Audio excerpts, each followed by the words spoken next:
A good Erev Shabbos, everybody. This week's Parsha, Yaakov Avinu has a fight with Sari Shalesav. They fight through the night, and in the morning, Vayishal Yaakov Vayomer Hagidano Shmecha. Yaakov Avinu asks the malach, Hagidano Shmecha, tell me your name. Vayomer, the malach tells him, Lama zeh tishal lishmi. Why are you asking me my name? Vayivorech Haisei Sham, and the malach gives Yaakov a bracha over there. Rashi tells us that what does it mean? He asked him his name and he didn't tell him his name. Rashi tells us that according to the shlichus, the malach receives his name.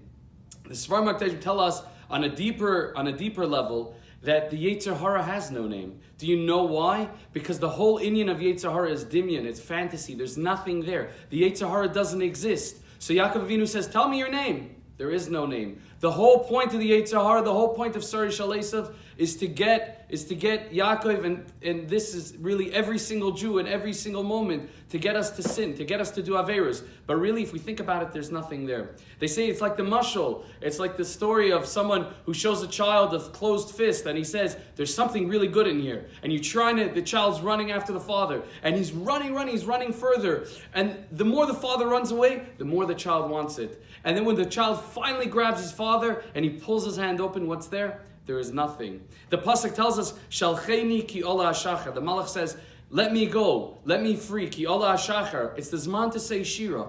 The Avodas Yisrael HaKazner says something even deeper. He says that every malach says shira at Alois hashachar. This shira was a special shira. This shira was the shira that he finished his shlichus. The malach finished his shlichus. Yaakov overcomes the malach. He beats the malach, and now the shlichus of the malach is over. Shalcheni kel hashachar. Now I have to say a special shira because I'm done. It's the Zohar tells us. The Zohar Kaddish tells us. It's like the story of the melech, the king who wants to test his child, this crown prince, to see if he's truly loyal. He sends one of his ministers to try and entice him to do something against the king, and the minister the whole time is thinking in his head, "Please don't do it. Please don't. Please don't." And when the crown prince overcomes what the minister tells him, he's the happiest person. He fulfills his shlichus. He fulfills the melech shlichus.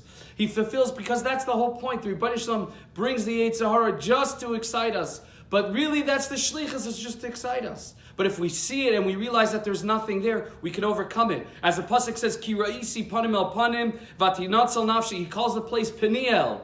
He sees panim el panim, he sees the panemias, he sees the inside, he sees that the malach has actually nothing to offer. When we realize that the Yetzer Hara has nothing to offer us, it's all a sham, it's all fantasy, there's nothing there, then vatinatzel nafshi, as the pasuk finishes, we could save our souls and we could be zaycha to become closer to Rebbeinu Shalom. Have yourselves a wonderful Shabbos.